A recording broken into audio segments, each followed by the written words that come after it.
목자 여러분을 직접 만나 격려하고 우리가 하는 일이 얼마나 중요한 일인지를 말씀드리고 싶었는데 이렇게 코로나 사태가 빨리 진정되질 않아서 영상으로 여러분들을 이렇게 만나게 되었습니다. 제가 오늘 하나님의 말씀으로 여러분들에게 선물을 드리고 싶습니다. 이 말씀이 올 한 해 누구보다 1번지 축복의 수혜자로 여러분 자신을 세우는 말씀이 되었으면 좋겠습니다. 에베소서 4장 32절입니다. 서로 친절하게 하며 불쌍히 여기며 서로 용서하기를 하나님이 그리스도 안에서 너희를 용서하심과 같이 하라. 코로나 바이러스 때문에 온 세상이 난리네요. 사상 초유의 4월 개학도 이루어지고 있습니다. 제가 어제 제 눈물을 펑펑 쏟게 만든 동영상 하나를 보았습니다. 이 동영상을 여러분과 함께 먼저 보고 제 이야기를 이어가고 싶습니다.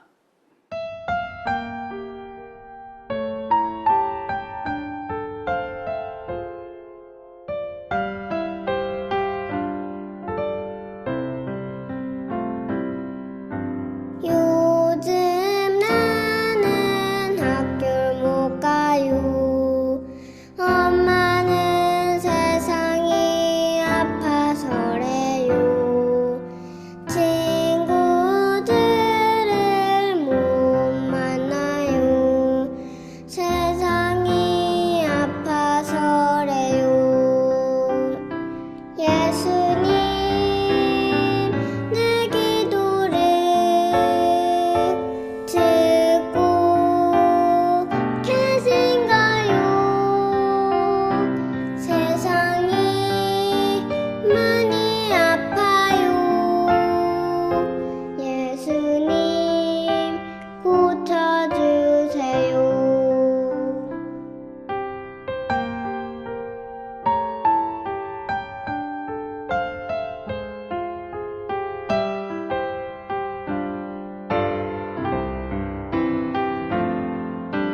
요즘 나는 교회 못 가요. 아빠는 세상이 아파서래요.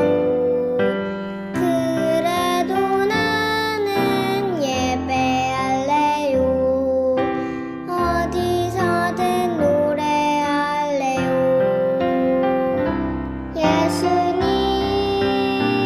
내 기도를 듣고 계신가요? 세상이 많이 아파요.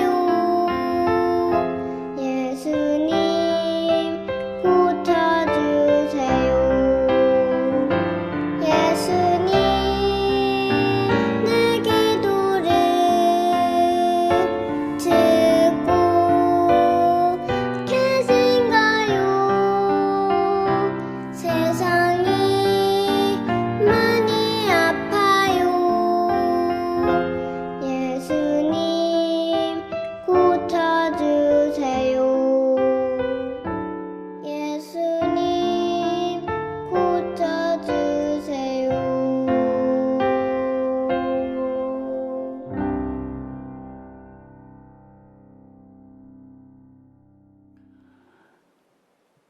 이 노래의 주제는 세상이 많이 아파요.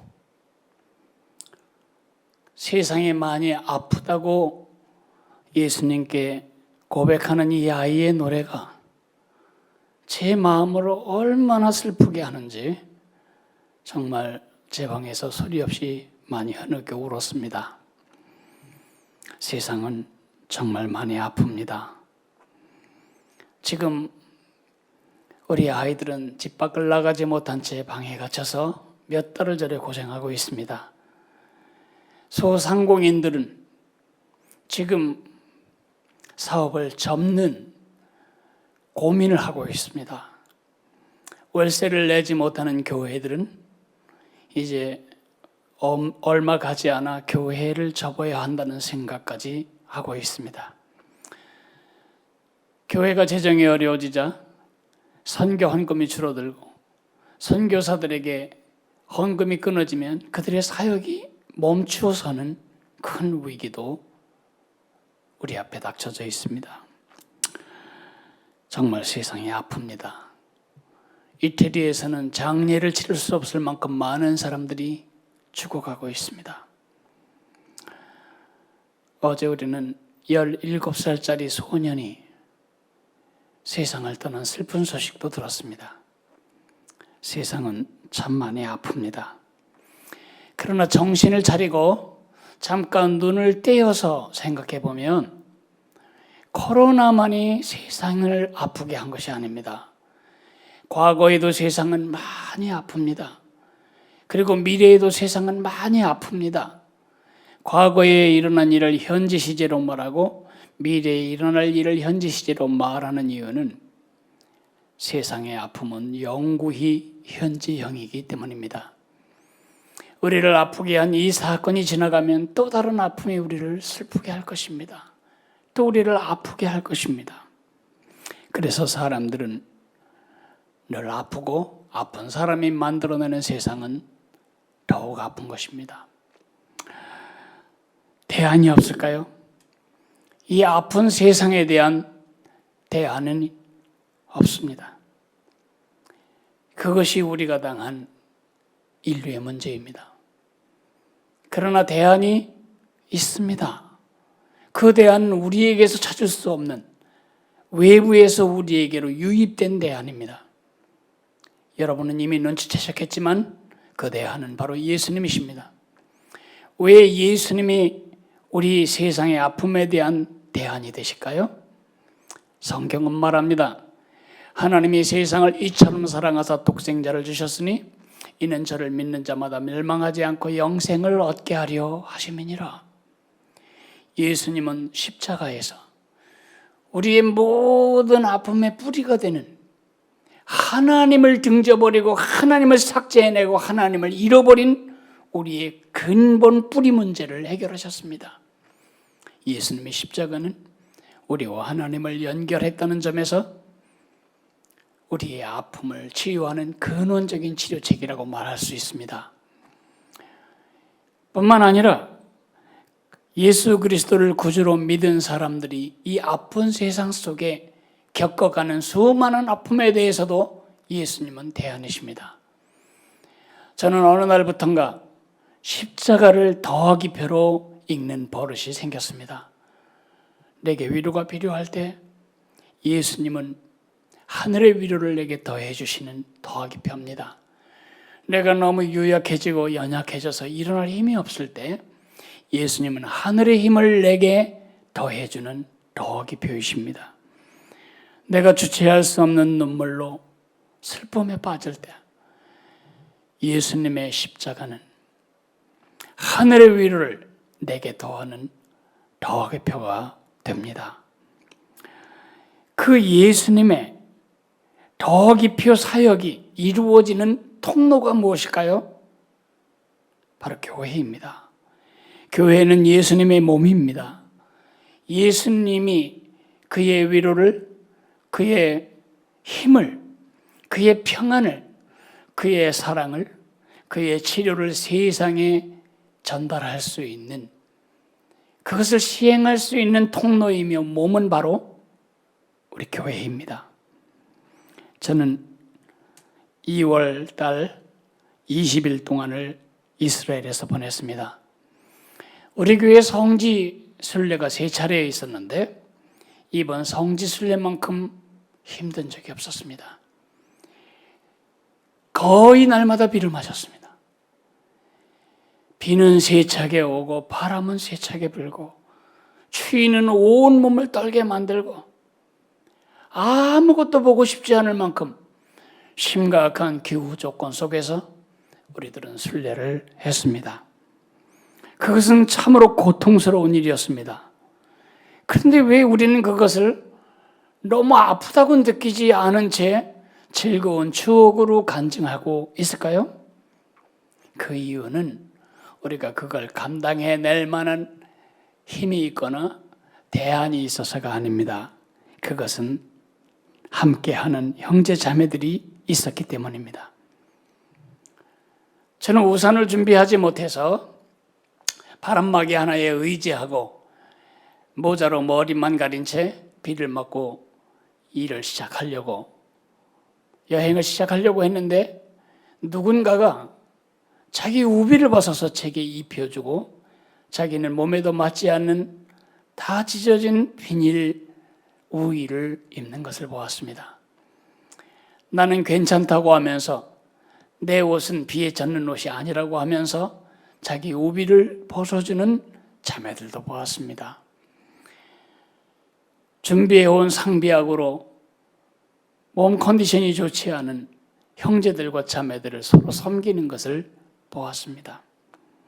서로 양보하고 서로 챙겨주고 서로 나누고 서로 기도해주고, 그를 순례에 다니있다는 것이 우리의 여행을 천국으로 바꾼 그 이유가 됩니다. 이렇게 예수님의 교회가 그렇게 작동하는 것입니다. 그 예수님이 몸을 통해서, 교회를 통해서 이 땅을 위로하고 평안케 하고 힘을 주고 그리고 치유하는 그 실제적인, 아주 가장 실제적인 교제가 이루어지는 본질적인 단위가 어딜까요? 바로 예수마을입니다. 예수마을은 학교가 아닙니다. 누군가 성경을 잘 아는 사람이 성경에 대한 의문을 다 해소해 준다거나 성경에 능통한 사람이 성경을 해박하게 설명하는 이런 학교가 아닙니다. 예수마을은 군대도 아닙니다. 예수마을 목자 여러분은 분대장이 아닙니다. 예수마을은 행정조직도 아닙니다. 여러분은 세대로 나라의 반장님, 통장님이 아니십니다. 이것은 전도조직도 아닙니다. 이것은 신앙클럽도 아니고요. 이것은 동아리도 아닙니다. 우리가 예수 믿는 사람들이 3, 4, 5 모여 갖는 이 작은 그룹을 크리스천 신앙 동아리 정도로 생각한다면 그건 너무 현실에 대한 잘못된 판단을 하고 있는 것입니다. 여러분과 내가 숨쉬고 살아가는 이 현실은 그렇게 녹록하지 않습니다.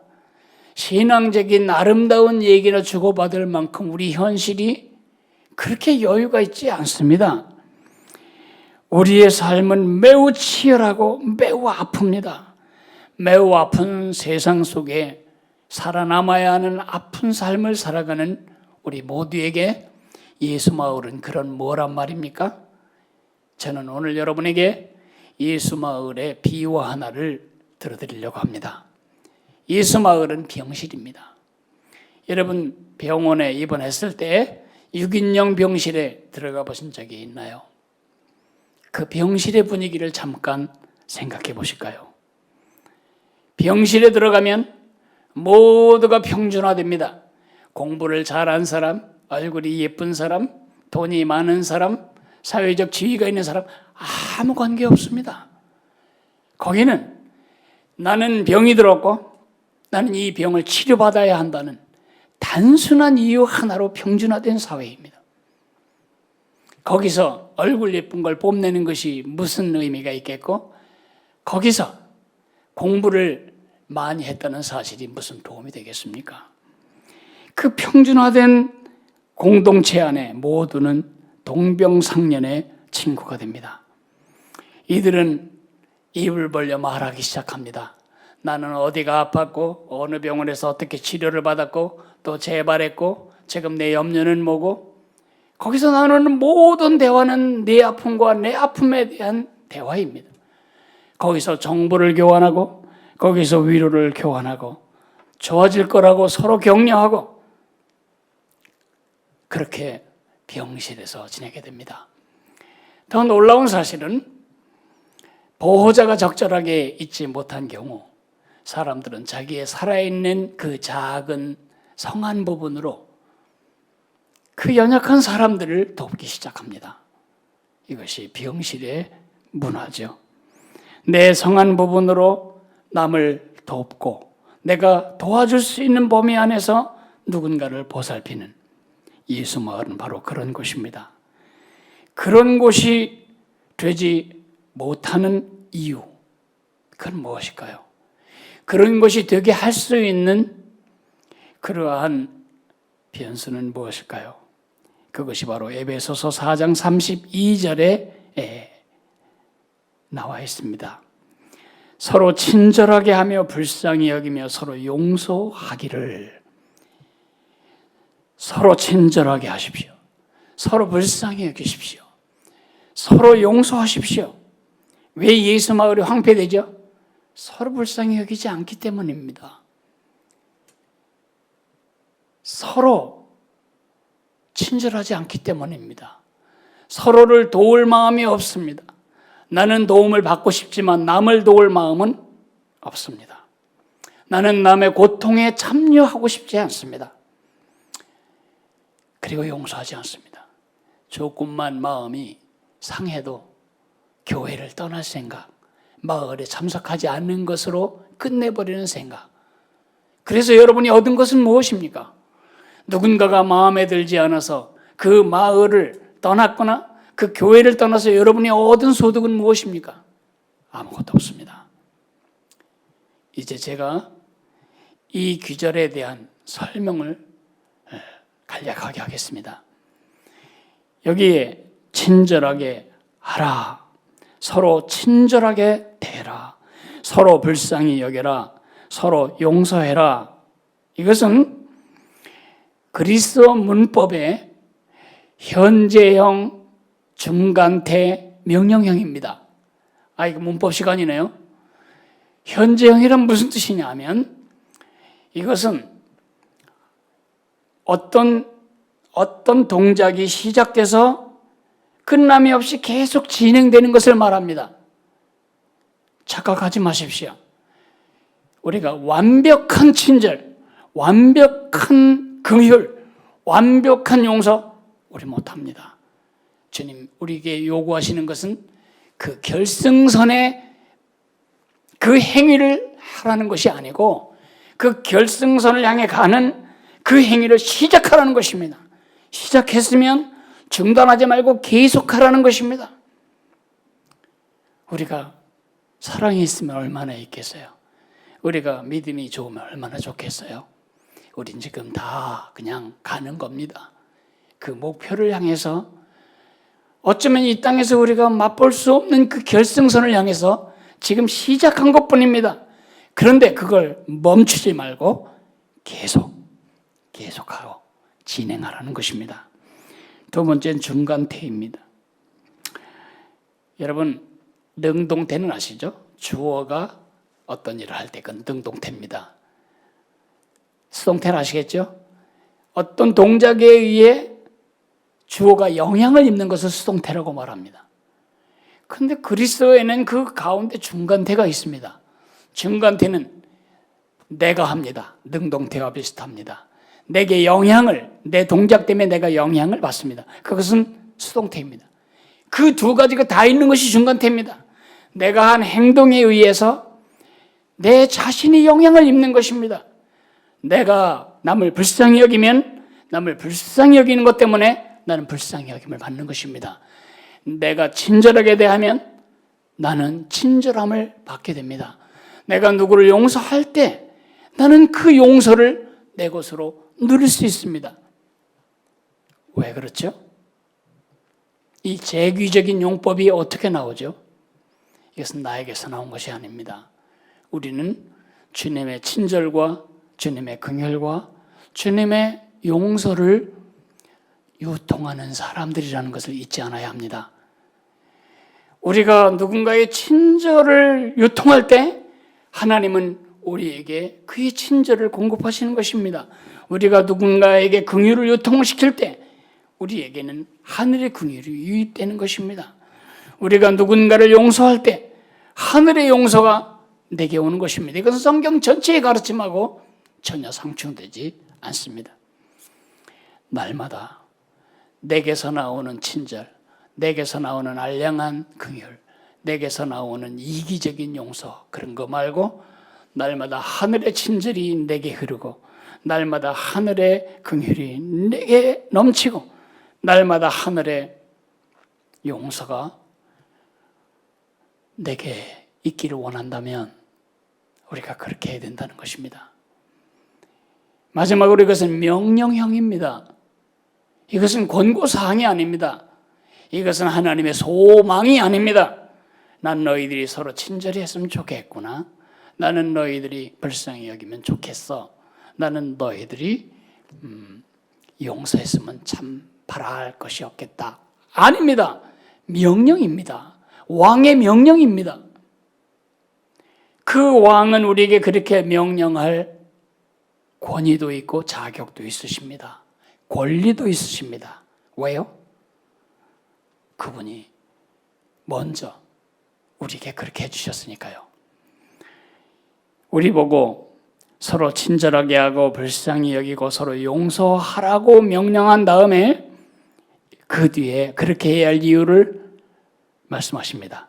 하나님이 그리스도 안에서 너희를 용서하심과 같이 하라. 그 용서란 말에다가 하나님이 그리스도 안에서 너희에게 친절을 베푸심과 같이 하라. 인자를 베푸심과 같이 하라. 하나님이 그리스도 안에서 너희를 도우시는 것 같이 너희도 그리하라. 하나님이 그리스도 안에서 너희를 불쌍히 여기신 같이 너희도 불쌍히 여겨라. 주님께서 우리에게 해주신 것처럼 우리도 그리하라는 것입니다. 아픕니다. 세상이 많이 아픕니다. 아픈 세상 속에 살아가는 우리도 아픕니다. 내 아픔을 같이 나눌 사람이 바로 옆에 있는데 세상에는 내 아픔을 알아줄 사람이 없다고 공동체 밖으로 나가면 우리는 더 큰 아픔을 만나게 되지요. 병실 모드로 올 한 해 예수 마을을 잘 이끌어 가시기를 바랍니다.